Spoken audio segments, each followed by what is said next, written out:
This week on Shots from the Hip podcast, we've got talk about the NHL Stanley Cup Playoffs. We've got talk about the NBA Championship Playoffs.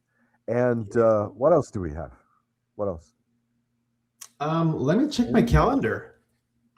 Please. Holy crap, we got CFL next week. Is it June yet?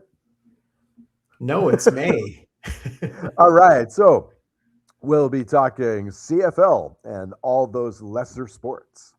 Coming up next on Shots from the Hip. Welcome to Shots from the Hip podcast. Brought to you by Royal Retros on the Shotgun Sports Network. Here are your hosts, Jason Bizik and Oz Davis. Hey, hipsters watching on the Shotgun Sports Network YouTube channel or listening on Apple, Spotify, or wherever you get your podcasts. Please hit the like and subscribe buttons and hit the notification bell to be notified when we post this show or any of our other videos, such as sports history, which we post once a week, as well as sports movie reviews. And that's all on the Shotgun Sports Network. And I'm a little bit giddy right now because I looked earlier in this evening and preseason CFL football starts next Monday. Yeah.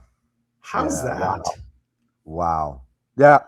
Time flies when you're having fun, right? I guess. I don't know. I'm not ready for this. I am up to here on NBA basketball. Also, the college softball tournament is coming up. This is one of my favorite events. I think that, in my opinion, I don't know if I've talked about this on the show, but the tournament format for the women's softball tournament, college softball tournament, is the best of any of them, especially if you're talking about a field of 64. It's similar to the World Cup, right?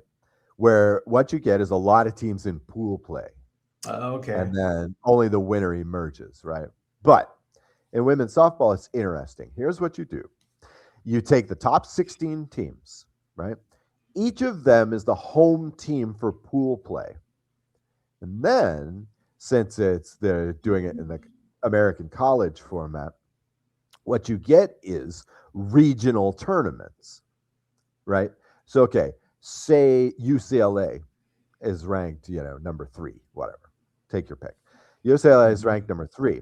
They're probably playing like Cal State Fullerton, Cal Berkeley, and Oregon State is in their bracket, right? Round robin tournament, you play 3 games, winner advances. Then you go to the tournament format. So if like an unseeded team beats the number 7, for example, they get the number 7 spot in the knockout tournament. Yeah. So it's a pretty great format. I wish they would do this for the March Madness. They're talking about expanding this thing. I saw that. How many? 128 teams, something like that. I think so. Something crazy like that. Yeah, I mean, which I don't understand. These first round games are going to be pointless for a long time. I mean, you're going to be seeing teams with losing records all over the place in the bottom of this bracket. And it's just like, wow. Is gambling on this stuff really that big? I guess it is. To expand the format. But anyway, okay. They'll have to change the name of it from March Madness to March Insanity. Oh, Jesus. Yeah, it'll be March, April Madness is what it's going to turn into. It's like how the Super Bowl is going to be on St. Patrick's Day pretty soon. Now, the softball tournament you mentioned, did you say that was NCAA? Yeah. Okay. Go LSU Tigers. Yeah. LSU usually puts together a pretty good team. It's one of these, like the World Cup. It's one of these tournaments where the format is excellent, right? It's long enough so that it occupies your time for a while and you can really follow the storylines. But it's short enough so that you don't have to commit 9 months to it, like apparently we have to the CFL these days. You don't have to sell your No, soul. nobody is holding a gun to your head. Oh no, no. My soul. I We wouldn't are say. willing CFL fan participants. I wouldn't say I've sold my soul, but I would say my soul has been captured. Right, as a sports fan in North America, how are you not going to be swallowed up by football? Yes, Whether this it is be true. NFL, CFL, college football, U Sport in Canada, high school, as we saw on Friday Night Lights. Yeah. It's so easy to become obsessed. It overshadows everything. It overshadows everything in sports. I don't know when this happened. I don't know how this happened. I mean, Michael Jordan isn't that far gone. Wayne Gretzky isn't that far gone. Yeah. When did football swamp us like this? I blame it on Brady. I blame it on Brady and Manning. It's their fault. Damn it, Brady. Yeah. Another thing to blame. And I don't mean Marsha. No, you mean Greg, who once met Joe Namath. Oh no, that was Peter. I'm sorry. Let's not go down this rabbit hole. Anyway, okay. So the preseason starts this week. Starts Monday. Yeah. Okay. Right. As usual, it's going to be about 3 weeks, and then there's going to be an off week, right? Yeah. Okay. So I still have until the middle of June. Okay. Well, no. So we got Monday, May 18th, the Saskatchewan Rough Riders, for those who don't know, will play the Stampeders. Then on Friday, the Red Blacks will play the Alouettes. And Saturday, the Elks will play the Lions. The Argos will play the Tiger Cats. And then crazy, because the same team that played Monday, the Rough Riders, will play the Blue Bombers on Friday again. So quick turnaround on them. So let's see. That's considered okay. So preseason week 1 is, they're saying Rough Riders and Stampeders. Preseason week 2 are the games I just mentioned. Preseason 3 after that, and then week 1 starts. June 4th is the official start to the CFL season. Okay, great. Yeah, great. Wow. So yeah, I can't believe it. It is upon us. Yeah, too soon, as they say. No, that's great. That's great. I can't believe it. Again, I can't believe football is back. It seems like a long time. Yeah, camps open today, I believe. Wow. Training camps. All right. Unfortunately, I don't know. How much do you get into the preseason games? Are you just me personally? Not at all. Yeah. I'm excited that it's back, but not excited enough that I'll watch preseason. I'll watch it if it's on TV, which they usually aren't. Mm-hmm. So, Yeah. As for going to a game, it's just not the same. You don't have the starting players playing. You don't have all the hoopla. It's just not the same. Yeah. But like you said, it's nice to know that it's back. Mm-hmm. All right. I'm glad that they're waiting till June 4th, because by then NHL playoffs will be almost over. Not quite. Yeah. But almost. Yeah. Hoops as well. I mean, the Thunder will probably be 3-0 up on whoever they're playing.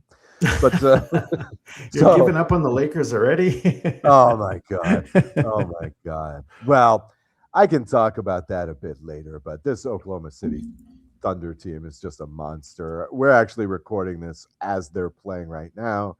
Same old story, 14-13 Thunder in the first quarter, but it's close. It's the first quarter. Yeah. They playing rope-a-dope? Yeah, the Lakers have been leading at half in the last couple of games too. What does it matter? Minus 10 is still an easy cover. Let's put it that way. Jesus. Anyway, let's not talk about my PTSD yet. Let's instead tell me about the NHL, because again, my bandwidth is being sucked up by these other sports. So what's happening in hockey land? Well, I'll tell you what's happening in Carolina is a lot of hockey players are getting a lot of rest right now, because the Carolina Hurricanes have swept their second round series. They absolutely suffocated the Philadelphia Flyers with relentless forechecking, elite defensive structure, depth scoring. I mean, Carolina opened the series with a shutout and then never really lost control of any games after that. It was just it was the most dominating playoff series that I think fans have seen in a long time. I mean, Philadelphia showed flashes of physicality and energy, but they just struggled to get any scoring and offense going. So that series wrapped up. This is the first time, I believe, since 1987 that a team has started 8-0 to start the Stanley Cup playoffs. Mm-hmm. Mm-hmm. So that's the big story. Yeah, like right now they look like the most complete team that's left in these playoffs. I mean, they're dominating. Then we go over to the Montreal Canadiens versus the Buffalo Sabres, and the Canadiens lead that series 2-1 after a blowout win last night. This series has easily been the most entertaining, and I've seen all kinds of podcasts and all kinds of social media posts that also say that. Buffalo came flying in game one. They had a lot of speed, a lot of offensive pressure. But I mean, Montreal has responded well, and their young core is looking young and fearless, and they're not buckling under the pressure. So that series definitely looks like it's turned in Montreal's favor, and I'm not sure if it'll turn back, but they're Buffalo's big stars. They have to produce big to come back from this one. They're having a tough time beating Jakob Dobush, who is the Montreal Canadiens goaltender, and he's looking very Patrick Waugh-esque from what was that year Montreal won the cup with Patrick Waugh? I think it was 87. No, 80. I can't remember. I think it was earlier than that, I believe. Yeah. Like, I mean, it's because I remember that in high school. Goaltending makes all the difference in the world. Like, you can, I mean, ask the Edmonton Oilers. Yep. Even remedial idiots like me know that axiom. It's like in the playoffs, the importance of playoffs. The importance of goaltending is magnified, right? Yeah. It's like having the closer in baseball, right? Exactly. If you don't have that, you're going to lose. You're going to lose. Ask the Toronto Blue Jays.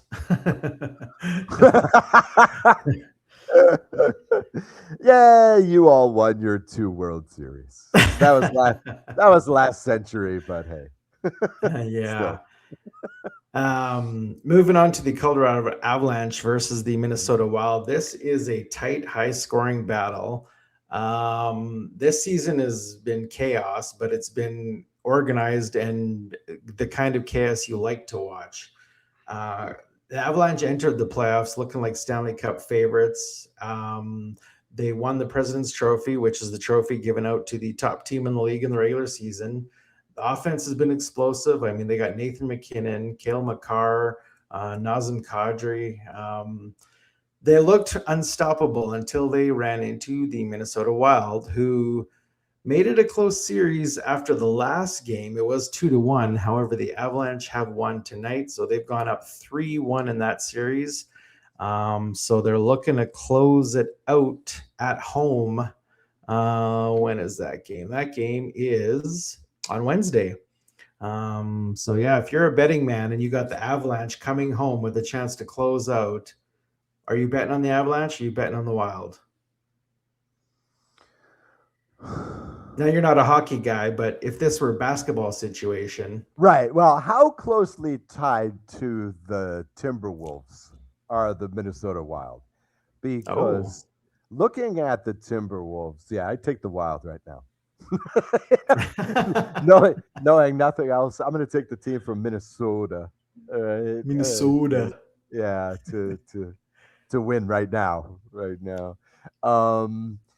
I mean, they have Okay, so they have a wolf on their logo, so that's close to a timber wolf, isn't that's it? close to a Lobo Or is too. it a bear? I've always wondered if it was a bear or a wolf. I don't actually know. It It's looks a to me force of nature. It's a it's a force force of nature. of nature. Right. It's I an think it's actually a abstract. bear. It's a personification of an abstract concept. But okay, so you discussed the league as being organized chaos this season. What do you mean? Just that there's no clear favorite? Not the league, this series in particular, because I Oh, mean okay. it's had so much scoring and so much explosiveness that it's just been, and it's had some battles, some fighting. It's had everything that the Montreal and Buffalo series has had, and this one seems more chaotic. I don't know why. Maybe because many thought that the Wild would roll over and die against Colorado. I don't know, but Colorado might have their hands full, so Mhm, I guess we'll see. mhm, mhm, mhm. I mean, you don't know the table for this yet, but who's the biggest long shot right now? Is it Minnesota Right at this point?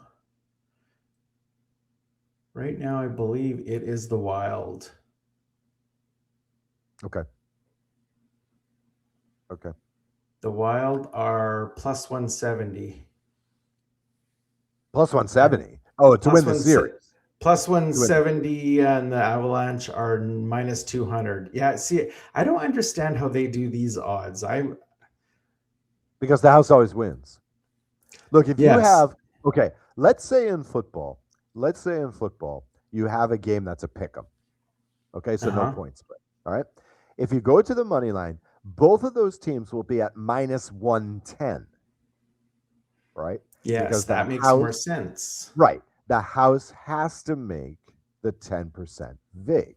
If it were fair, both of those teams would be plus 100, but they got to make a profit, right? Or at least, you don't get 1-to-1 odds unless you're like stacking it in your favor, unless Yeah. you're like giving more points or whatever. Okay. Yeah, You so never get 1-to-1. So 1-to-1 is 9 to 10, okay, basically. so what I've done is I've gone on the betting app that I usually use, Right. which is Sports Interaction. No, we're not Right. sponsored by them. They say Minnesota Yep. 2.65, Colorado 1.5. This makes more sense to me. I lay down $10. If Minnesota Yes. wins, I get 26.50. Yes. That's the British Avalanche, method. That's the yes. British And method. this I is the like one that I a lot. understand better. Because all I Yeah. do is multiply my bet by the number. Yeah. Simple. Yeah. Yeah. Yeah. Well, again, you're betting a buck, you're getting 265 or whatever. Right. Yes. Yeah. See, I like that because then you don't have to factor in the, oh yeah, and you get your original bet back as well. I always Exactly. forget that when you Exactly. calculate. You tend to forget that. And so it's so funny to explain this to somebody who doesn't know betting. Because you Yeah. go, okay, yeah, so if I bet $100, I'm going to win 90 on this. Why would you make that bet? Even if you win, you lose. Well, you get your $100 back. Come on. So Hey, I get love, your I hundred love that. bucks. Yeah. So the British/Euro system, I like a lot more. Yeah. I like the old-fashioned one. I like 9-to-1, 10-to-1, 5-to-1. But I'm an old guy. Yeah. 5-to-2. Right. But see, it was getting crazy because books were offering like 20 over 37. Yeah. That's Yeah. why they had to go because, again, you got to squeak out as much profit as possible on these things. You got to give as poor odds as possible. You have to go back to high school and find the common denominator. Right. Yeah. And Yeah. Let's see. reduce Online the calculator. fraction. There's actually, you can actually get this online as well. And this is a good one for folks who are, just casual gambling. Look for what they call implied odds. Right. What that'll do is if you feed in minus 110 is the line on such and such a game, they'll tell you what that translates to in percentage. You see what I'm saying? So minus 110 is going to be 45% chance. Right. So what the book is saying is this is a 45% chance. It's actually what the book is actually saying. It's a 50% chance because they're taking that 10%. But you get the point, right? Mhm. That's a way to understand what they're offering you, Right. and it's a good way to bet against it. Like, so and so has a 33% chance to win this tennis match. Well, I think he's got a 50% chance. I'll take that bet, you know. And so Mhm. that's how you can work those odds in your favor. Or you can just play football betting and just bet point spreads and over unders, which in my case I think is the smartest thing to do. See now, It's that's one thing I've never understood how to play is the spreads. really, Yeah. really, wow, Like wow. for instance, this Minnesota Wild and Colorado Yeah. Avalanche. So the Oh spread, well, the yeah. spread they have is Minnesota Wild plus 1.5, Colorado Avalanche negative 1.5. Yes, right, So what right. is that meaning? Oh, okay. Well, that's simple. So what that is that's a handicap, Right. right? So you're taking Buffalo to win, but they have to win by more than 1.5, right? So if, Okay. so if the game outcome is 4-2, as far as the sports book is concerned, that's 2.5 to 2, right? Right. It's a handicap just like you have in golf or bowling, right? Right. It's because what would happen is it's actually a pretty interesting story. I used to be in the I was in the gambling industry for a good 15 years. It's an interesting story because in the old days, what you'd do is you'd go to a bookie and you'd say, okay, I think the Packers are going to win by 3 points. What will Mhm. you give me? Right. And you could go in and you just name your points, name your handicap, or just bet the money line. And the sports book would have to give you a line right there. What the point spread is, it's the average of all the possible bets, right? So, in other Okay. words, what's New England -5? Okay, plus 130. All right, what's New England -4? Okay, plus 110 or whatever. So they figure out what the middle would be, and that's your 1 point spread. Now, thanks to gambling online, you can move those point spreads and whatever and get those odds. But originally, the point spread was just to save people, save bookies the effort of having to calculate this for every single possible bet, Oh, right? okay. But that's all it is. Just think of it like a golf handicap or like a bowling handicap, right? That's all it is, right? It's just that, you go bowling or whatever. Well, I'm 20 pins worse than him on average, so I get plus 20 to my score. Or he gets Uh, minus 20, whichever way you want to do it. Whichever way you want to do it.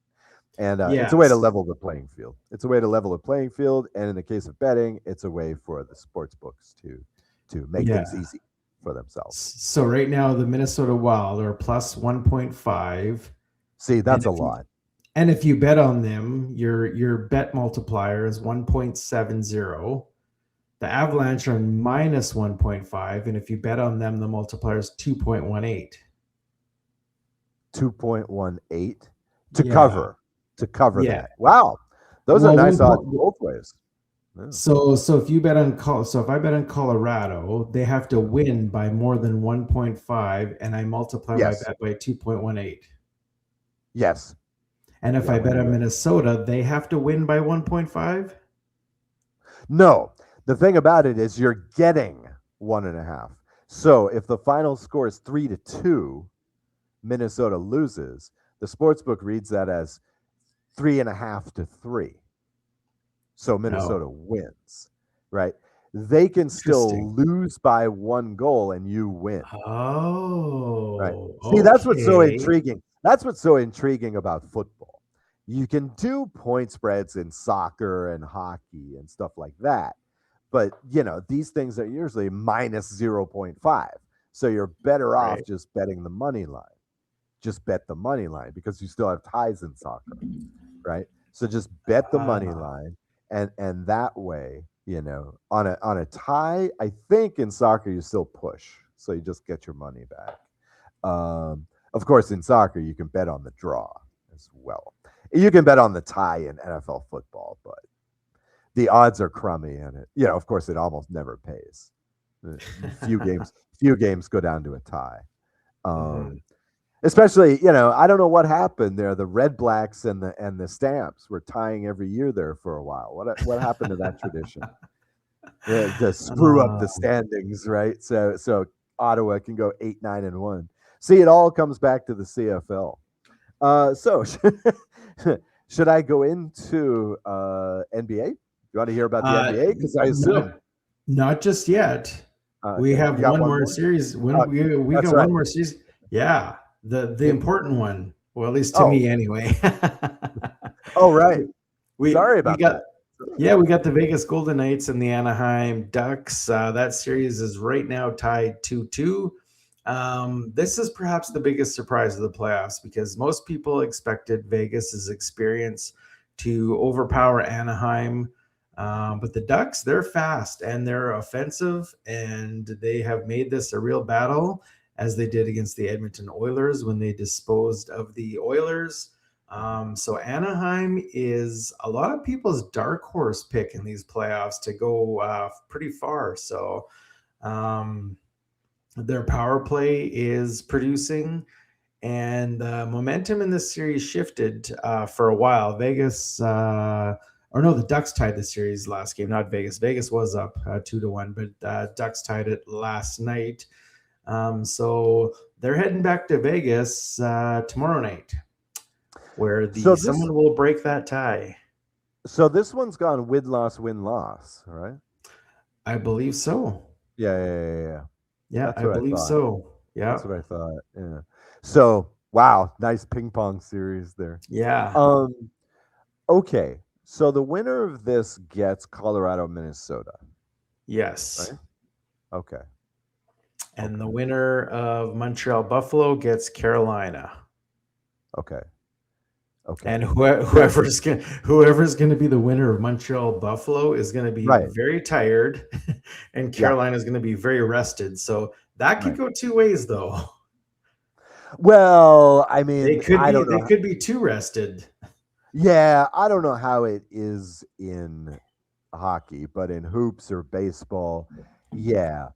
It's that first game, the rested team is going to be sluggish. But they're going to have to kick off the rust. But it doesn't always mean a loss. Doesn't always mean a loss. My least favorite example, of course, was the 2008 Colorado Rockies, where, this was a team that from the end of the regular season through the playoffs, they had won something like 27 out of 28. Literally hottest streak I've seen, besides maybe the Moneyball A's, right? The Moneyball Oakland A's. Best streak I've ever seen. And, just killed it in the playoffs, got swept in the playoffs. And then they had to wait 11 days for the Red Sox to finish off the Cleveland Indians, right? This was the longest gap between playoff series ever, right, in baseball. And so in what happens in that first game, they're totally cooled off. Rockies lose 1-0, and I knew it was a sweep. The Red Sox may have been exhausted. The Rockies were too well rested, and, that was history. But the talent gap was pretty huge there, right? I mean, the Rockies were just running on jet fuel. The Red Sox were the better team. But if they hadn't had to wait so long, they might have pulled off the upset. They certainly would have given a series. So it can hurt. I was thinking today, because of these Oklahoma City Thunder, about the Lakers of Shaq and Kobe. So there was that first time they were on the run through the playoffs, and they swept everybody. They smoked everybody. And then the Sixers, Allen Iverson and the Sixers were coming up, and they went 7 games in their series. But in that first game, wow. I mean, that was the end of the Lakers' undefeated run. The Sixers, played them hard the whole game. Iverson is a maniac. They won that first game, and then the Lakers swept them out after that. So there is the rust element but it shouldn't cost you a series. I mean, we've got a couple of sweepers in the NBA right now, and who are going to get nice long rests apparently. So, Yeah. that game one could be tight, but better talent wins out, right? Talent wins out usually in sports, right? Mhm. Don't you think? Don't you think Yes. in the end? Yes. In the end, Usually. yeah, yeah. I mean, that's why the upsets are so memorable, right? Because especially in a 7 game series, right? There's less room for variance there. Mhm. This is why March Madness is so great, right? Because it's one and done. There's a lot of variance there. You can have Mhm. you can have an undefeated team like UNLV that one year. You can have an undefeated team. They have a bad game or they don't play perfectly once. They're done. They're done. That sort of variance is huge. You can't do that in pro basketball or pro baseball or whatever. Yeah. Then you'd get teams with losing records being champions, Yeah. and stuff like that. So I believe that in sports, talent usually wins out. It does. Rest, traveling across time zones, whatever. It all balances out. Talent wins out. Talent wins out. So, Yeah. Now you touched on a couple possible sweeps in the NBA, and you talked about the oh, OKC Thunder briefly there. I want to ask you a question, which will transition us nicely into the NBA talk. I heard on a podcast earlier today, somebody asked the question: Is the OKC Thunder's dominance ruining the playoffs? ah, So give us your thoughts on that and then head right on into the NBA talk. oh, it's ludicrous. It's ludicrous. Look, it's okay. So we are in the midst of a 7-year run in which we've had 7 different champions. There's been actually even very few repeat appearances in the championship. In fact, very Mhm. few teams have won the conference more than once. The Celtics are an exception. They lost that series to the Warriors, probably the last Stephen Curry championship team, in 2022, and then they were in the championship after that. No, they won the championship in 24. Yes, that's correct. So Boston is one of the exceptions, but team like the Denver Nuggets finally got everything together, got all their players, cruised through the playoffs, right? And we thought that we were being set up for a dynasty, but nope, nope. Couldn't repeat the next year, bounced by Minnesota, who does this to them. It feels like every year. Um, so it's the short-term memory of, unfortunately, of North American, let's say sports media, but I also think a lot of the fans is really on full display here.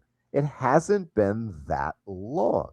Look, the Golden State Warriors dynasty ended in 2022, Mhm. right? In 2020, LeBron James won the championship. And the Lakers won the championship.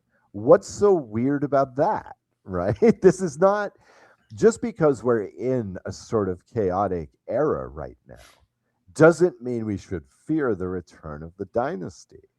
I mean, okay, the only reason why it's killing the playoffs is because you get fewer games, right? That's the only argument you could. This should be in the debate, discuss, delete section of the thing. The only justification for saying that is, oh my God, the NBA doesn't get the revenue from 6 or 7 games instead of 4. But I mean, what do you want? What Oklahoma City has done over these 8 games? I mean, I turned off the Laker game because I can't handle the inevitable in this series. Um, what they have done is they're looking at winning 8 games in the playoffs. Okay, these are quality teams. Um, all of them by 9 or more points. And in fact, if you take out that game 4 against Phoenix, which was only 9 points, they've won these games by a minimum of like 13. They're averaging in the playoffs an 18-point win. Now, come on. I mean, this is great basketball. How is this ruining the game? They're just dominant. Did they sweep their first series? They did, didn't Oh they? yeah. Oh, against Phoenix? Oh yeah. Oh yeah. I mean, again, you remember I was talking about this. The bet I had was they win 4 games by 10 points or more. Right. And I lost that bet because in And the the one last game game was it was 9. -9. Right. So I lost that bet by 1 point. But that's how dominant they are. And I can go right into this series. As I said, we're recording this as the Lakers are playing Game 4 in Los Angeles against the machine-like Oklahoma City Thunder. And right now they're losing 34-26. Oh, thanks for the spoiler there. That's a little bit surprising because the Lakers have been good in the second quarter. But what can you say? What can you say about this team? I've always thought that in basketball, the truly great teams of the past, what you need to watch is the third quarter, right? The third quarter is when they take over. I mean, I can't tell you how many times in the Jordan days at half the Bulls would be up by 1 or down by 3, and you'd be thinking, all right, this is the night they're going to get taken down. And then they'd come out in that third quarter, go on a run, and then next thing you know, they're up by double digits going into the fourth. It's like they were playing with teams. Yeah. Well, it's just batting them around. The first half. Well, yeah, you just need to stay competitive, figure out what they're doing, make the adjustments at half. This was one of Jackson's superpowers. Phil Jackson's superpowers is that the halftime adjustments. The halftime adjustments were ridiculous for that team. Belichick had this for a while in the NFL. I was going to say it's the same in football. Yeah.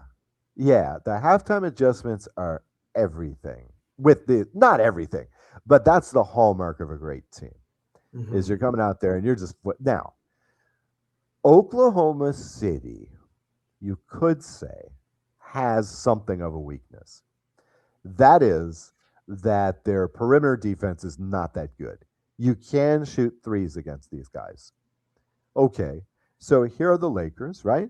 We've got Austin Reeves, who can nail the three. He's been hot and cold since he came back from the injury. He's not always on, but last game 3, he was awesome. Hachimura, who he was top 5 in three-point shooting during the regular season.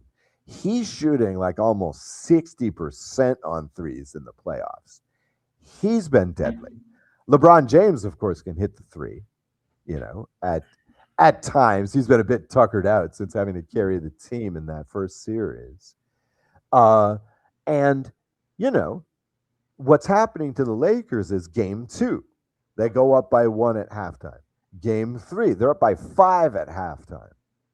And I almost feel like the only way a team has a shot against the Thunder right now is if the NBA allows the opposition to just forego halftime.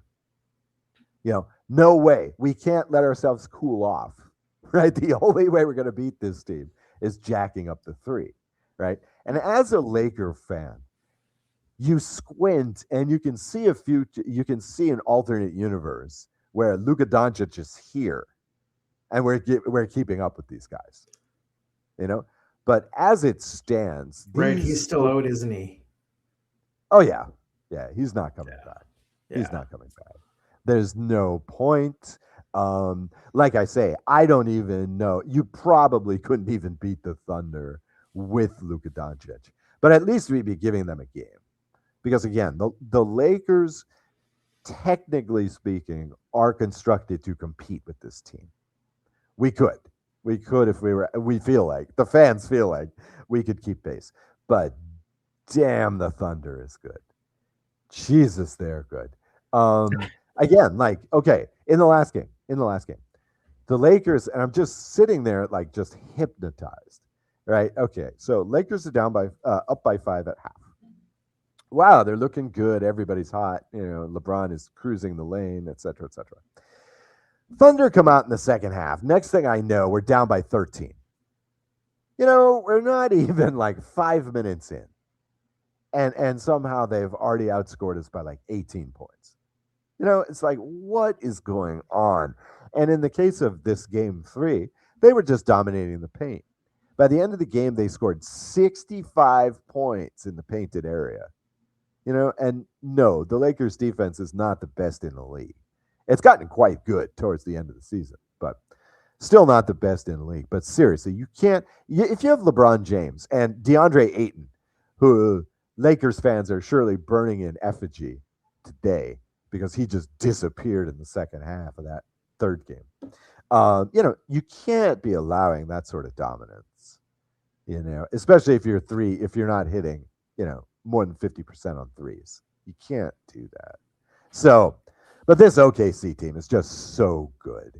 And what's really got the NBA freaked out is that, not only is this team stacked 1 to 10 at very least with, viable starters on any team in the league, but they've also stockpiled something like 8 first-round picks over the next 3 drafts. Oh, great.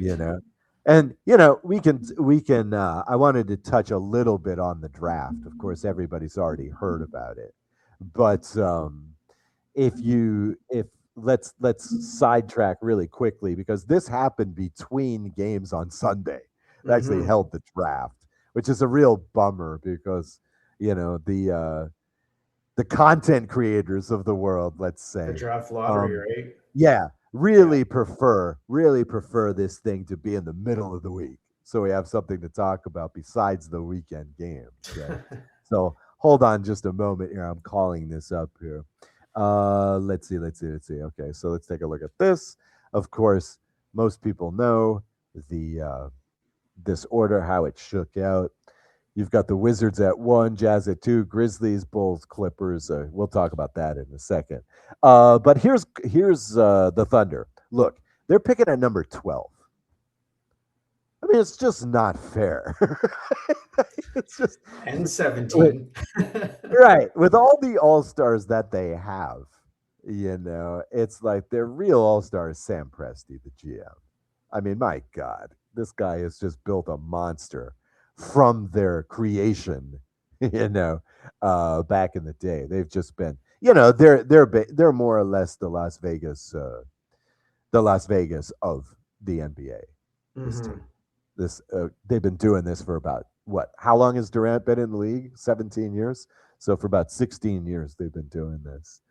Okay. So, and this draft is notoriously good this year. Pretty interesting situation at the top. Many people who know more about this than myself have been commenting that the Wizards, who are the team that inspired the new draft lottery rules to combat tanking, get the number 1 pick. Okay, so ironically, the team that we're trying to stop got the number 1 pick. Now, this is an interesting thing happening. Here are basically your consensus top 4 picks this year. Okay, so you have, and I don't know much about college hoops, I will admit. I've been trying to do my homework on these guys. AJ DeBonso, okay, is pretty much thought to be the number 1 pick. Okay, I mean, of a very crowded field. I mean, you could make an argument for any of these 4 guys, but basically most draft boards have DeBonsa here going at number 1. Now, here's the interesting thing. You'll notice that his school here is BYU.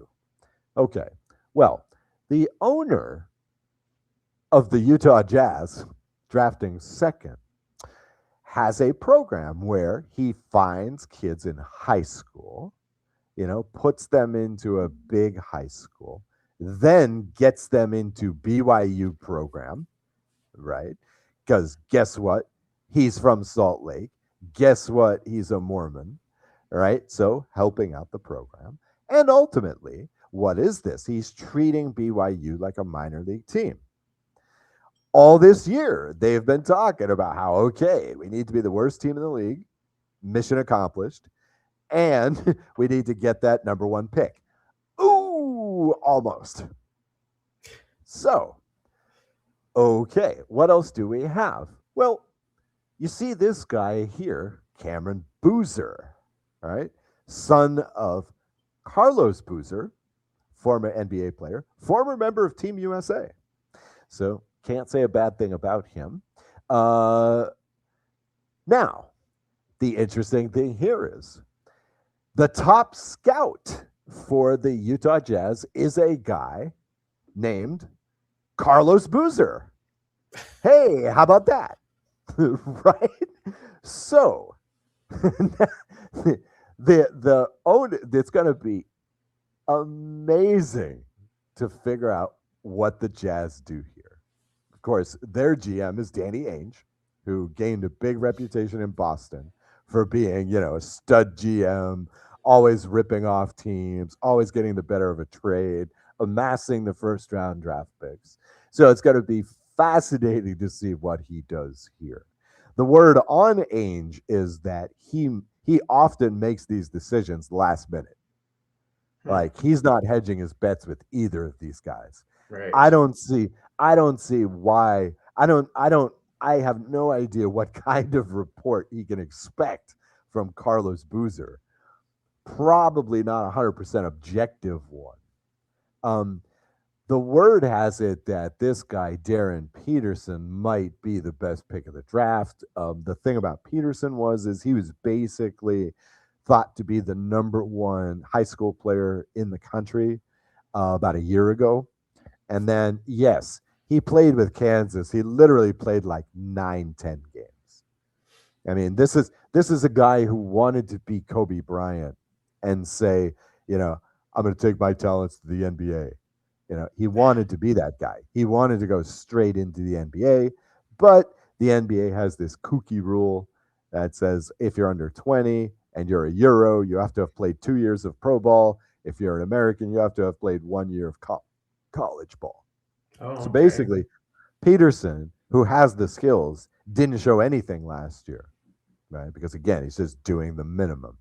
He's just showing up to class, basically, waiting it out for the NBA draft. So in terms of talent, Peterson might be the guy. Of course, if you want a big guy, Caleb Wilson is your guy. There's a lot of nice players in this draft, but he's the best of the big men. Consensus. So it'll be a really interesting draft. Now you check out this one right here. This is another one that really blew people away. Okay. One of the considerations that they were thinking about doing when they changed this draft lottery thing is eliminating the so-called protected draft pick. Okay. What happened here is that the Clippers traded to Indiana a guy called Ivica Zubac. All right, comes from, I want to say, Serbia, but one of these former Yugoslav countries. Used to play for the Lakers, played for the Clippers for a long time. They traded him to Indiana. There were some other players involved, but essentially they traded him to Indiana for a protected first-round draft pick. Okay, the protection in this case was, if that pick is 1-4, Indiana gets to keep the pick, right? Otherwise, it goes to the Clippers, right? Well, guess what? Number 5, oops, missed it by 1. And so now Indiana not only gets the top 4 first-round pick, they don't have any picks in the first round at all. So, oops, they went with luck. They bet it all on 17 black, and they lost. And Indiana is quite the interesting case. You want to talk about how there's no more dynasties in basketball. Indiana was in the championship 2 years ago. Okay? This year, they were in the lottery by the All-Star game. Okay? Damn. They lost 16 games in a row after the All-Star break. Okay? They were bad. They were throwing out nothing. Their problem is that their best player, Halliburton, got injured in Game 7 of last year's championship series, and he hasn't played all year because of that injury. That and some other injuries really just tanked this team from the go. right? So here's a team that went from second to, let's say, second worst in one season. We talk about worst to first or first to worst, right? Jeez. Okay, this is one team that did that, and they got screwed. So the basketball gods were not kind to a few teams in this draft. Um, but of course, they were kind to the Thunder, who are rolling. Also rolling are the New York Knicks. Yeah. The 76ers, wow. Short golden age for the 76ers, who for 3 games against the Celtics looked awesome and then really showed the true colors. I mean, I shouldn't say that because the Sixers do have 4 viable players. Unfortunately, Embiid may be done. He may be well past his prime. Paul George may be past his prime. Did not have a great season. Looked good in the playoffs for a while. Did not show up against the Knicks at all. The Knicks look as much like a steamroller as the Thunder. Although I like to think that, well, no, I shouldn't say that. The Knicks have not had as much competition as the Thunder. So the Knicks are on a roll. Now, all of a sudden, they look like the team out of the East because in the other Eastern series, you have Cavs versus Detroit. Hadn't been watching too much of this. Detroit won the first 2 games in Detroit. Surprise, surprise. James Harden didn't really show up. Of course, the content creators are buzzards every time Harden makes the playoffs, with good reason. With good reason.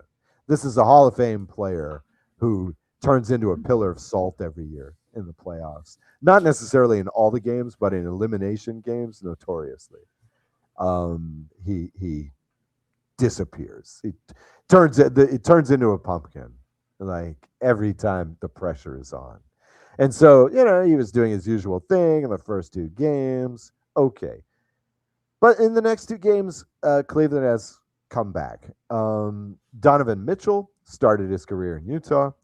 Now he's in Cleveland. So much of the greater sports public does not know that this guy is a top 10 player. However, past 3 games, 30 points every game. Tonight, they just played, smoked New York again. So now it's 2-2. Donovan Mitchell had at least 40 points in the second half. Right? This is the all-time most points scored in a half in the NBA playoffs. He broke LeBron's team record late in the third quarter for points and a half, 31. And so, wow.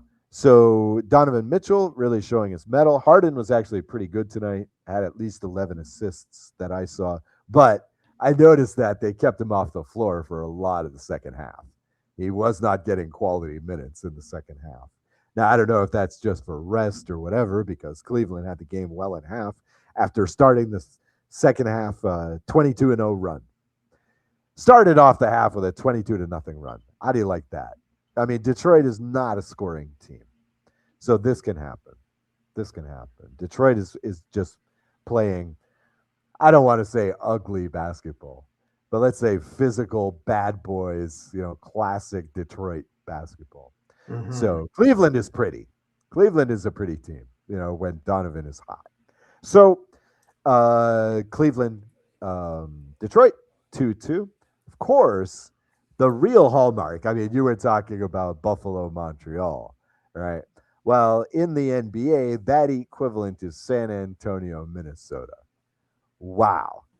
These Timberwolves, again, like I said it last week, I would never, ever, ever forsake my Lakers. So, but okay, let's call the Timberwolves my second favorite team because, wow, these guys are they don't quit. They're not scared of anybody. Stole game 1, just with persistent defense. I talked about this last time, Wembanyama, 12 blocks in that game, and still the Wolves won handily. Game 2, okay, well in hand. Spurs pretty much coast to coast. Again, Wembanyama already a freak, but he's also got the alien brain as well as anything else. Wembanyama came out there in game 1, and he's like, okay, I'm going to destroy these guys. And so he's doing the Dikembe Mutombo block. He's doing the Shaquille O'Neal block, where the goal is to knock that thing into the second tier of the audience, right? But that's not always the best thing to do, because the team that you just blocked the shot gets the ball, right? And so they might just score on you again. Yeah, the SWAT was great for the highlight clips, but you may still give up the 2 or the 3, right? Because you did it like that. Well, sure enough, game 2, they're like, okay, you can block shots, Mr. Wembanyama. Just keep it in bounds, right? And so he did that. Nice spread scoring in game 2. Spurs win. This is what we expected. Game 3, they look like they're still on the roll, right? They start the game 16-3. The Timberwolves look bad.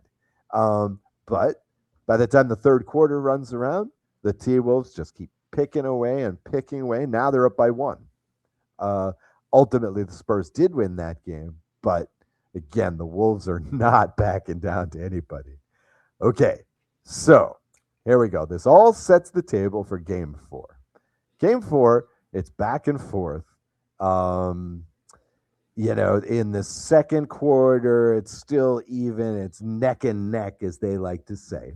And then now, you're not a basketball guy, but you probably saw this clip. Here we go. I'm going to throw this up here on the screen here.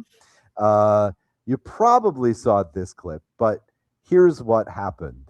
All right, let's share screen. Okay, here we go. Yeah, as you can see, 36-34 in the second. All right, yeah. There we go. And right, yeah. Now,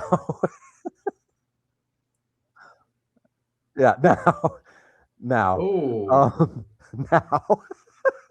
those of you who are just listening to the podcast, you can take off my screen sharing. Those who are just listening to the podcast, you could probably just hear that. You've probably seen the clip. I mean, this led Sports Center. This was what everybody was talking about. Just annihilated the dude. The funny thing is that the reason this is just a lot of frustration on Wembanyama's part. Okay, again, playoffs are a different game. In the regular season, Wembanyama's eating everybody's lunch. He's in contention for MVP of the season. I believe he won Defensive Player of the Year, and he's playing like 25, 30 minutes a game. He's just eating everybody's lunch in the regular season, right? He's just doing what he wants. But in this series, I mean, Rudy Gobert has just been crawling all over him. And, again, this goes back to the French national team, when I'm sure Wembanyama was pissed off that at age 18, he wasn't the starting center. Rudy Gobert was, former Defensive Player of the Year in the NBA, by the way. And so Gobert knows this dude. If anybody in the NBA, Gobert knows his weaknesses. And, he's just been bodying up on him. He's just been leaning on him. He's been pushing him around. He's been getting physical. And so the terrible thing is that, like, here's McDaniels, here's Naz Reid trying to double team him, and he goes off on them. Yeah, he really wanted to hit Rudy Gobert, right? That's what he really wanted, Okay, so of course Wembanyama gets ejected, with 9 minutes left almost in the second quarter. Really changes the complexion of the game. T-Wolves win, and I love the ESPN.com's reportage of this. Okay, so here we go. Wembanyama's ejection is the earliest an all-star has been tossed from a playoff game in the play-by-play era. Okay, I don't know what that means, but they make a note here that that's since 1998. Since 1998, okay? According to ESPN research. And teams have now gone 1-8 when an all-star is ejected from a playoff game before the fourth quarter. So I don't know who keeps these stats, but that's definitely oddball stat of the week. Just goes to show how much this alien can affect the game. But it also goes to show, this T-Wolves team, I mean, again, they have been in the Western Conference Finals 2 years in a row already. I mean, it's just unbelievable what they do in the playoffs. Oh, yes. And I should say this as well. Anthony Edwards, the Ant-Man, who apparently is still playing injured, still playing hurt, scored 34 points in this game. And at least twice during the game, he left the bench, went into the locker room, and got oxygen. Okay? I mean, just unbelievable. Like you were saying before the show about the Montreal Buffalo series. If you watch one basketball game this next couple of weeks, watch one of the Minnesota San Antonio games. This is some really amazing, fun basketball being played. You kids, you should be watching this. The Timberwolves will teach you never to give up. All right, great series. I have been watching the highlights. Oh my God! And it almost makes you think that Minnesota can give Oklahoma a game. My bold prediction is this: everybody is expecting a knockdown, drag-out fight if it's San Antonio versus Oklahoma City in the Western Conference. But I'll tell you right now, I think it's 4-1. I think Minnesota is exposing San Antonio's lack of playoff experience. They're exposing the ways to beat San Antonio. You've got to harass Wembanyama. You've got to. This can expose their game. And I don't want to say that the Spurs are without weapons. I mean, Dylan Harper has just had a hell of a season, all-star season for the Spurs this year. But the man is such a force that you can't deny taking him off the court is devastating for the Spurs. You know, it's not going to work. And one-man teams do not necessarily fare well in the playoffs. I think that the Wolves are more likely to give the Thunder a run for their money in that Western Conference final than the Spurs right now. Honestly, that's my bold take. And if it comes up, man, I'm going to bet 5 games. I'm going to bet that Oklahoma City in 4, Oklahoma City in 5, because right now, my God, they look so much better than the Spurs. The T-Wolves are just taking it out of them. It's great. It's great to see. It's great to see. It's nice that expectations are being defied. You know, all year we've not taken anyone out of the West seriously, except for these 2 teams. So nice to see the Wolves and their plucky spirit. Plucky. Yeah. I like that word. Yeah, there you go. The plucky Timberwolves. So is that it for the NBA pitcher? Yeah, let's put a bow on that. I'm still not watching the Lakers game. But in advance, I would say RIP. It was a great season, guys. It was a great season. LeBron, please consider the mid-level exception. Please come back for less money. We can make a run next year. We can. Please stay with us. Now, when you say come back for less money, are you saying that because you feel he's no longer worth the money, or because it would help the team? We got to make the salaries work. Okay. We got to make the salaries work. We're still. So it's so clear he's definitely still worth it. Oh yeah, sure. I mean, again, the Lakers towards the end of the season went on this 16-2 run before we played the Thunder. In fact, oh my God, the Thunder ripped us apart in a couple of games in the regular season too. Right. So we were on this run, and LeBron was. I mean, he was the third option. Let's not make any bones about it. You've got a guy averaging 35 points. You got a guy averaging 28 points. LeBron is your third guy. And he had finally found his rhythm, you know, as the guy to create, as the guy to dish out the rebounds, dish out the assists.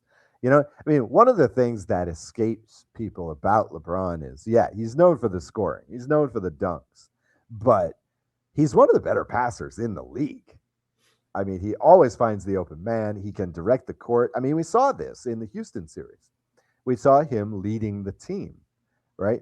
And if he can do that and be feeding to dead shot shooters like Doncic and Reeves, wow. I mean, that's a great nucleus. Again, At the beginning of the season, the knock on these guys was the defense was terrible. But here's Marcus Smart, another former defensive player of the year. And Marcus has been excellent in these playoffs, just doing all the dirty work, doing the little stuff on defense, harassing the other team's best player, covering them full court, stuff like this. I feel like, what's hurt is a lot of the bench. You can't depend on a guy like Jake LaRavia, for example. We seem to be a player or two short. And if LeBron signs up for one more year for a bit less money, we can get a little bit more help. Our pick in the draft is like 25 this year. So we can't expect to draft a starter or even a sixth man. So, again, I just want to clear a little space. Let's sign like one more guy, two more guys, not A-listers, but, a couple of mid-range salaries, and I'm deluded enough that we can to think that we can compete with Oklahoma, which is what the rest of the league's going to be doing, I think, the next couple of years, figuring out a way to deal with the Thunder. Just like how, again, folks, just like how in the old days, teams had to figure out how to deal with the Lakers and Spurs, just like how they had to figure out how to deal with the Bulls, which they couldn't, but we'll see if the Thunder get to that point. You figure out how to deal with the Golden State Warriors. That's the way basketball has been since 1980. That's the way basketball has been since Bird and Johnson win the league. Sorry, guys. We're back to normal. If Oklahoma City wins this thing, that's normal. That's how it's supposed to be in the NBA. So don't panic. Perhaps the only thing that can keep pace with the OKC's dominance is the dominance of our sponsor. One of our sponsors. Are they dominant? Are they dominant? Well, let's see. They're dominating. I think they dominate the retro category of sports memorabilia because they're amazing. I was just going to say RoyalRetros.com. Oh, great. I'm looking at the shared screen this time. RoyalRetros.com. They do dominate. They dominate in the world of retro sports paraphernalia, both reproductions and revisionings. All right. Go Nordiques. Go Nordiques. Good start. As you can see from the screen, and for those watching this, they offer retro jerseys, retro memorabilia, caps, hoodies, t-shirts, pretty much everything you would expect at your typical sports paraphernalia store. Royal Retros has all the gear from teams mostly past, some present, great teams from defunct leagues like the USFL, the original XFL, the old WFL, of course. How can I forget the World Football League? Great football league. We have teams from the WHA, as we saw the Nordiques, Hartford Whalers, etc., etc. We have teams from the old Negro League Baseball and Pacific Coast Leagues, and also from NFL Europa. Yeah, that's another one I forgot. God, I love that league. Regardless, if you're looking for some sharp new gear for the old guy sports history buff in your life, RoyalRetros.com is the place to go. Also, 4 shots from the hips. Shots from the hips. Wow, that's the sequel, I suppose. For shots from the hip listeners, or as we like to call them, the hipsters, you can get 10% off at Royal Retros if you enter the promo code SFTH. That's shots from the hip acronym at checkout. RoyalRetros.com, your one-stop shop for all the reproductions and reimaginings of your favorite defunct teams. 10% off with coupon code SFTH at checkout. Check them out today. It's awesome. I mean, again, you might spend hours just browsing. Wow. Yeah, look at that. A Vancouver Voodoo. Now, wow. This is from a defunct. Now, I have this is from a defunct Roller Hockey International League. Wow. The Vancouver Voodoo Roller Hockey. Now, Wow. good friend of mine and another podcast which I follow daily, the Rod Peterson Show. He's Oh, right. actually involved in in a group that is bringing Roller Hockey International back. Wow. So stay tuned Wow. for all of that happening in the next couple of years here, I would imagine. I'm kind of excited for that because I don't remember Roller Hockey International, but Mhm.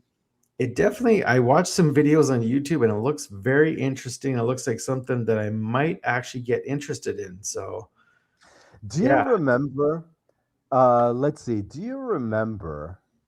I mean, this was way back in our childhood, so a long time ago. Mhm. Do you remember the Cleveland Barons? I don't remember the Cleveland Barons, but of course I've heard of them. Right. And the California Golden Seals? Yes. Well, there you go. Here's Royal Retros. Oh, They yeah. Look have at that. they have some nice. Oh, this is fantastic. That's great. Really, Hey, really great late 70s hockey jersey, right? Also God. Cleveland Barons, the good old Cleveland Barons Look at jersey. that So just classic North yep, Stars jersey down there. the Oh, man. Minnesota North Stars. Yep, you gotta love. I God. really love that logo, that N with the star on it. It's really It's fantastic. so simple. So yeah, well, so much less generic. It's amazing how you turn that team into the Dallas Stars, and it suddenly becomes incredibly generic, right?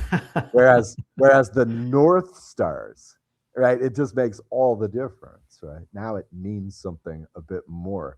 So great example, and this was just off the top of my head, just great example of the kind of product that royalretros.com has on offer. What's Um, that? What's that one in the middle? That navy blue one? this Yeah, one. what's that one? This is the okay. Here we go. Oh, Cleveland This is the Lumberjacks. Cleveland Lumberjacks. Look at Right, that. right.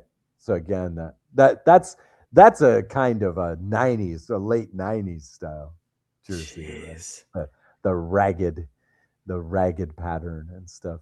So I mean, again, see, here we go. We're in danger now of just browsing this Yeah, website for the next 2 it's hours. So let's it's good. not do that. It just gets out of hand. RoyalRetros.com. RoyalRetros.com. Check it out. It's awesome. It's awesome. And we've also partnered with Rampage Coffee Company, and they are keeping all of our hipsters caffeinated from light roast to dark roast and even cold brew in single serving pouches, cups, or by the bag. But you don't have to decide which one you want to try because they even have sampler bundles. Click the link in the show notes and use code HIP10 for 10% off your order. That's HIP10 for 10% off your caffeine fix. And I have yet to try this stuff. I don't know what is holding me back. I keep saying I need to order some and I still have not done it. Ah, Honestly. I'm this is being not honest, guys. this is not a ringing endorsement. No. You know what I'm going to do? I'm going to put a note in my phone right now to order some tomorrow. I'm putting a reminder in my phone right now. Okay. There we go. We're This is set. some fantastic podcasting experience Yeah. here. All right.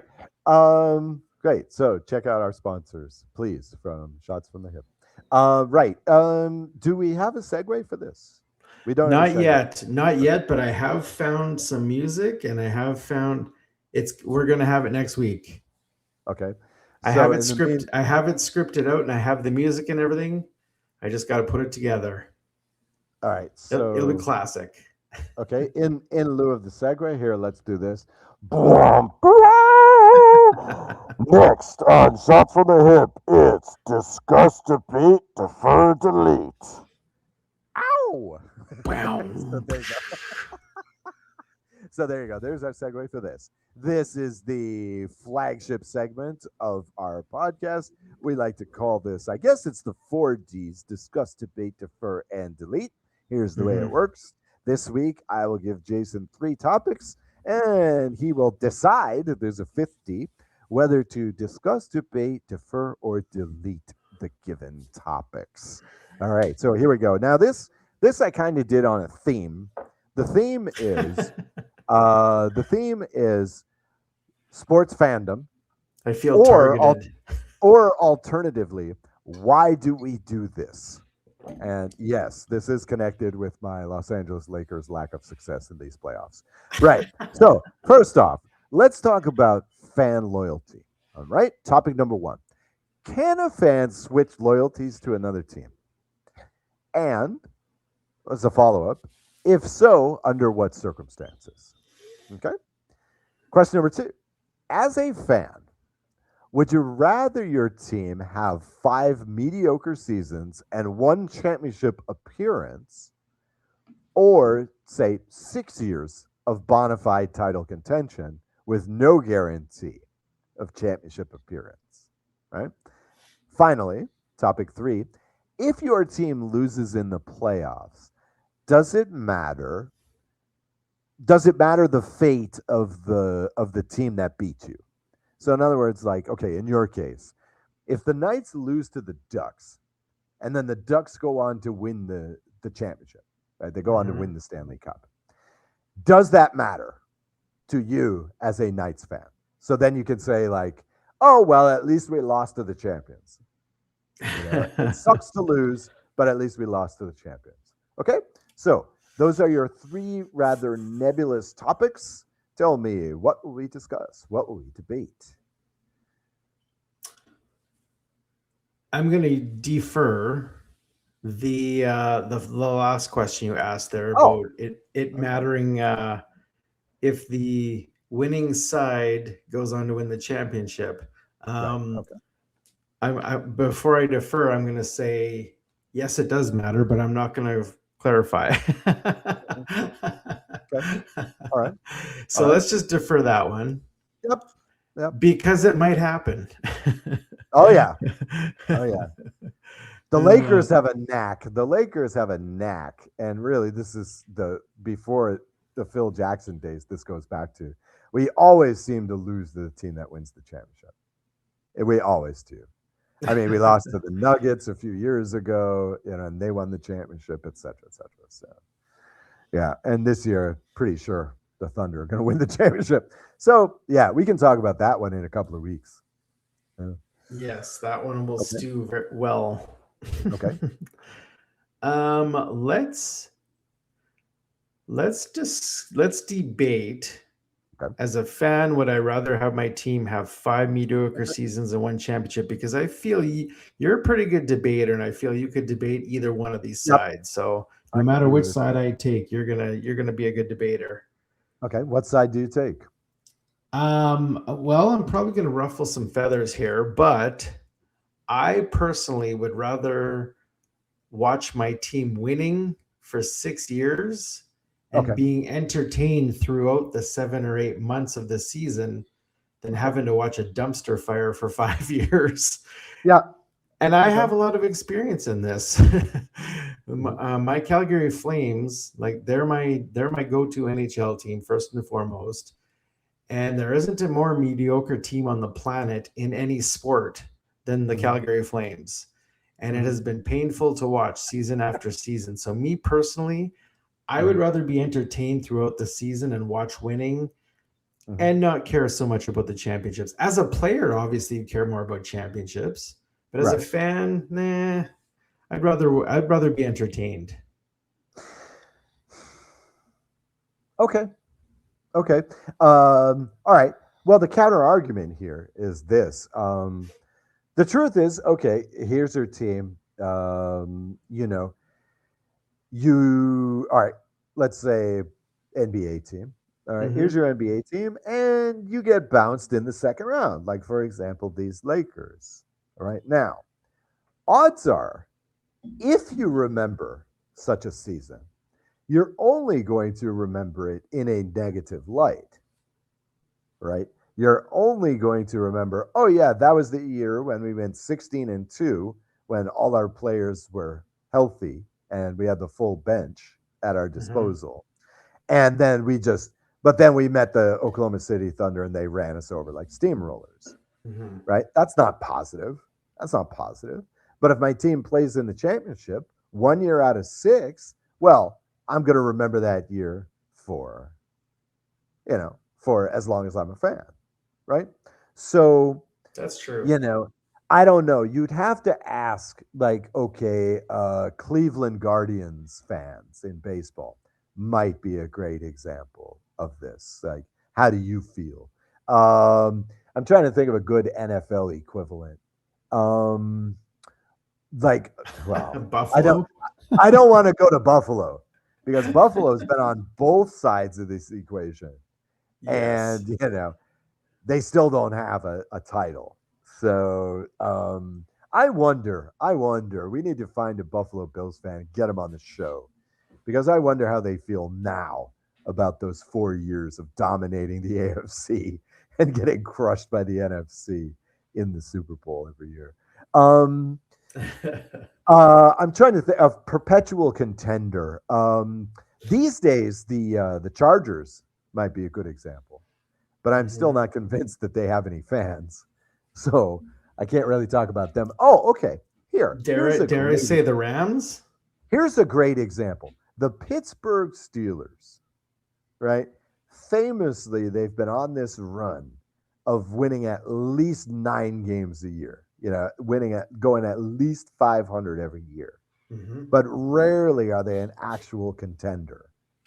But hey, the Steelers still sell out.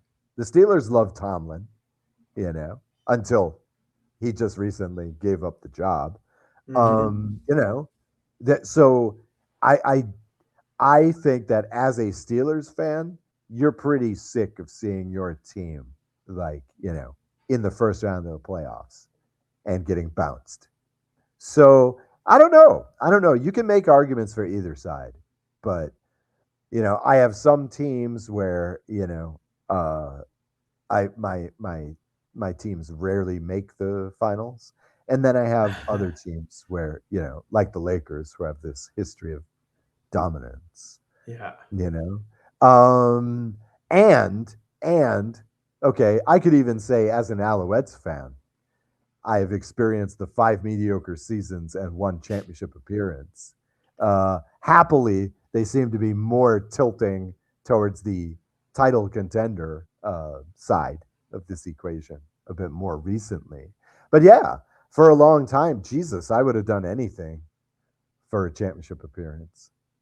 I don't need the Owls to be in the play. I don't need the Owls to come in second every year in the East and lose in the playoffs. Don't need that. I need them in the Grey Cup. Yeah, beating the Winnipeg Blue Bombers. That's what I need. Or Stampeders. Yeah, you can make either argument here. Yeah, the Stamps. Come on, you can't complain. Hey, look at that. We talked about the CFL again. God. Yeah, it all comes back to the CFL. I mean, Jesus, come on now. I want to get this in there. I don't want to go too far off topic, but you cannot complain as a Stampeders fan. You had 20 years of serious contention, of always being no 20. Yes, the entire century. You all have been in contention. You all have been a Grey Cup threat since like 2001, right through to COVID. The Stamps were always the threat until this weird Winnipeg run. The Stamps were always. Yeah, for a little while, Edmonton with Mike Riley was the preseason favorite. But almost every year in the 21st century, the Stamps have been the preseason favorite until COVID. I guess COVID killed the Stamps. But come on, you guys were dominant for a long time. You guys were the Patriots of the CFL. And you guys were always the championship contender. So, sit back, have some second place finishes, let BC win a title, suffer through the Riders title, relax. You'll be back. Soon always the championship contender, but how many did they win? Yeah. Well, that was the thing. That was the unlike the Patriots, right, aspect of it. 92, 98, 2001, 2008, 2014, 2018. So see, so 4 since 2001. Yeah. Not bad, I guess. Not bad. Yeah. But they're always in contention. Yeah. Always, I mean, what? They had that playoff run that was extended in 2024 when they went like what 6-12 and still made the playoffs, right? That was extended. That was something like the 20th consecutive year they had made the playoffs. And most years, this was a quality team. I mean, remember, Bo Levy started his career as the winningest quarterback in CFL history. You know, he had Brady numbers his first 7, 8, 9 seasons. So the Stamps have been dominant or near dominant for a long time. So, I mean, that's a special case. They don't qualify for this question on either side. They've been a contender for 20 years and they've won, the 5 cups. So it's enough. It's enough. Yeah. Okay. So now discussion topic then is this third one. Okay. All right, great. Let's discuss this. So first of all, I'm guessing it's the first one.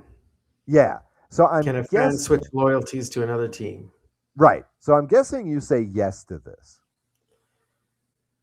Well, I felt targeted when I read this question because as you well know, I'm a Calgary Flames fan and a Vegas Golden Knights fan. Yep. Yep. I say yes. Well, a lot of people would say you can't have a second favorite. Well, and I'll explain. But I'll explain myself. So most people know I've been a Calgary Flames fan first and foremost most of my life. But in the last 9 years, I've also been a Vegas Golden Knights fan. No. Here's the thing. I'll always be a Flames fan, first and foremost, no questions asked, through the crappy years, one Stanley Cup. And by the way, that goes back to the point that you made. I do remember their Stanley Cup appearances, but how often do you remember the good regular seasons? Yeah, and you're right. I don't. So very good point in that first topic. Here's the thing. The last handful of years, I find I have become more of a fan of the game in general instead of specific team or players. Right. I'll watch almost any game that's on TV, and that includes football as well. Like I'm entertained by sports in general.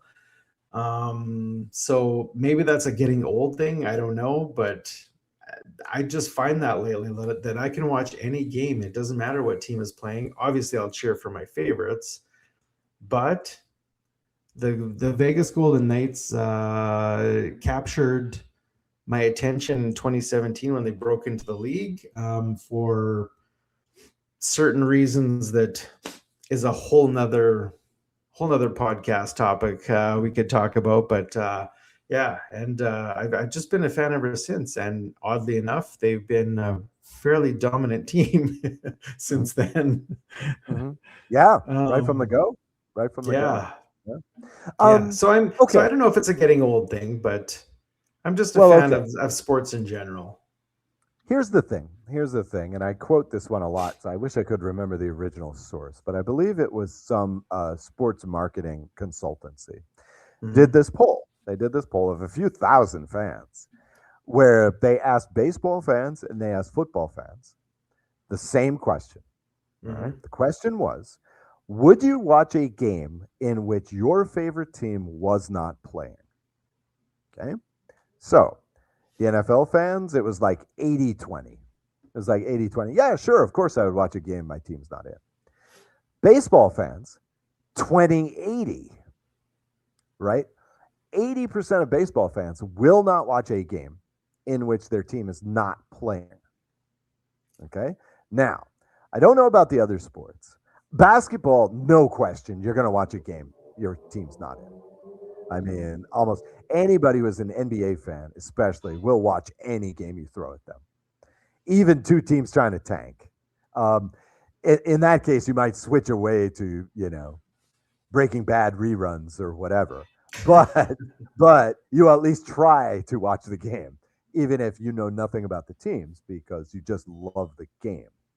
Now, I'm guessing, I would suspect, knowing what I know about Canadian hockey fandom, that, you'll watch whatever game is thrown on the TV, right? I mean, that's what Hockey Night in Canada is about, right? yeah, you're going to watch your favorite team. You're going to see what happened with your favorite team, but you're also going to see what happens with all of other hockey, right? Because hockey is awesome, right? So there's that factor at play. I don't think you're necessarily an old guy. I think you're just a hockey guy, right? And if you, I would guess that if you polled hockey players, it'd be about 80-20 for hockey as well. Hockey fans, I'm sorry, not hockey players.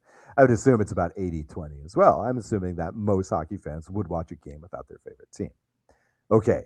Now, it's interesting that you brought up the Knights thing, because I think, of course, one of the things that justifies switching your team loyalty is if a team moves to your city, right? I mean, the reason why I started following the Rockies was because at the time I was living in Albuquerque, and Denver was the sports market for that whole Southwest. I mean, the New Mexicans would sooner follow a Texas team than an Arizona team. But Denver played in Utah, Denver played in Arizona, Denver played in New Mexico, right? And so it was a really exciting time. I mean, for that first game, the first Rockies game ever, they had like 90,000 people there. They played in the Broncos, so they played in Mile High. And this city had waited a long time for this team. This region had waited a long time for a baseball team. And so I think that's one reason to switch loyalties. In fact, I'm surprised when when fans don't do this. Like, for example, when the Rams came back to Los Angeles from St. Louis. Well, one of the things about LA is, of course, famously for 20, 25 years, they had no NFL team. But the thing was, it was still a great NFL market, right? Because LA is a city of transplants, right? People are moving there and taking their loyalty with them. So it's a situation where if you go to like Albuquerque is another great example of this. You go to the sports bar in Albuquerque, you'll see fans of all the different teams. Why? Because there's the guys that came from Minnesota, there's the guys that came from Seattle, Right. and they're just bringing their favorite teams with them. I understand New York is like this to some extent, but since there's enough native New Yorkers, you could still drown out all the other fandoms in New York. But I think that this is one reason why you can justify it. Now, in your case, it's interesting because you don't live in Las Vegas, but you're a fan of Las Vegas, the city. and so a new team I comes really to am. your second city. And so I think you can take that on. I think I think you're kind of having your cake and eating it too, where, your hometown team, you're still loyal to them, but your favorite city as a team. And I guess you're a special case in this regard. To be fair, I just realized that the question was worded switching loyalties, which I haven't done. I'm loyal to the Calgary Flames. Right. Yeah. So I guess I haven't switched loyalties. Okay. Can you get sick of a team? Like you're a Cleveland Browns fan, right? You're a Cleveland Browns fan. Can't you get sick of this team? You're one of the few Los Angeles Clippers fans. I mean, you're a Raiders fan. Well, I guess Raiders are special. No. You get sick of the losing, but I don't think you get sick of the team. Really? You don't get sick of it? I mean, I'm sick of losing.